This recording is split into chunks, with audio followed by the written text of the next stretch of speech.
Welcome back to Ruka with Fam YouTube channel. ඔහොමද යාළුවනේ ඔයාලට? අපි හැමෝම ගොඩක් ආසාවෙන් බොන මසාලා ටි පවුඩර් ගෙදරදිම හදාගන්නේ කොහොමද කියලා තමයි මම අද ඔයාලට මේ වීඩියෝ එකෙන් ගේන්නේ. අවශ්‍ය ද්‍රව්‍ය සේරම ප්‍රමාණයන් එක්ක මම description box එකේ දාලා තියෙනවා. හරියට මසාලා ටි හදන්න මේ ප්‍රමාණයන් ඒ විදිහටම ගන්න. එහෙනම් දැන් අපි බලමු කොහොමද මේ chai එක හදාගන්නේ කියලා.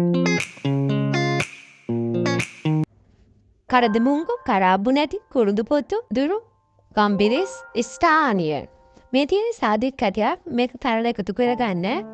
ඔයාලට dry ginger powder නැත්තම් ඉඟුරු කෑල්ල තලලා අපේ ටී එක හදන වෙලාවට එකතු කරගන්න පුළුවන්. ගොඩාක් වෙලා මේ ටික බදින්න අවශ්‍ය නැහැ. සාමාන්‍ය ප්‍රමාණයට බෙදුනහම ඇති ඔයාලට බෙදීගෙන ඉනකොට පොඩි සුවඳක් එනවා. ඒ වෙලාවට ටික නතර කරන්න. ටිකක් නිවෙන්න තියලා blend කරගන්න. මේ තියෙන්නේ දැන් මගේ බ්ලෙන්ඩ් කරගත්තට පස්සේ මසාලා පවුඩර් ටික. මේ ගානට බ්ලෙන්ඩ් වුණාම ඇති මන් දැන් මේ තේ කොළ හොඳට තැම්බිලා වතුර ටික නටාගෙන එනකොට මසාලා පවුඩර් එකතු කර ගන්නවා.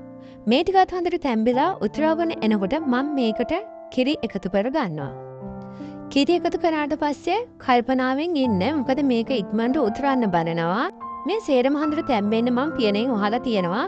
කල්පනාවෙන් ඉන්න මේ වෙලාවේ මේක උතුරන්න බලන ඉක්මනට ඒ වෙලාවෙම කප් ගාලා පියන අයින් කරලා ලිප ඕෆ් කරන්න. දැන් අපේ මසාලා ටී එක රෙඩි. හෝ පොඩි දෙයක් ඔයාලට කියන්න අමතක වුණා. මම මේකට සීනි දැම්මේ නෑනේ. ඔයාලට මේක මේ වෙලාවේ සීනි එකතු කරගන්නත් පුළුවන්. හැබැයි මම නම් සීනි දාන්නේ නැහැ. මොකද හස්බන්ඩ් ටී එකකට දාන සීනි ප්‍රමාණය මම ටී එකකට දාන සීනි ප්‍රමාණය දෙකක්.